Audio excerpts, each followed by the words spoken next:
Hello everyone, in this video, I will show you how to share your Xbox Game Pass with another person.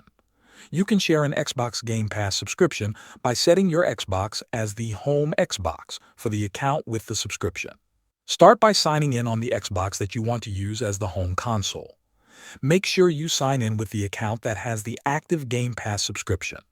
When you are signed in, go to the Settings menu.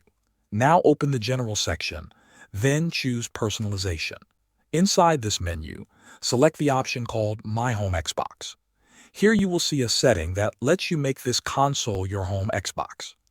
Turn on the option that says Make this my home Xbox. When this is active, anyone who uses this console can access the Game Pass subscription, even if the main account is not signed in. This feature has a limit. You can only change your home Xbox a few times each year. Once you set the home Xbox correctly, the other person can sign in with their own account on that console. They will be able to download and play Game Pass games without paying for their own subscription. That is all you need to do to share Xbox Game Pass. Thanks for watching.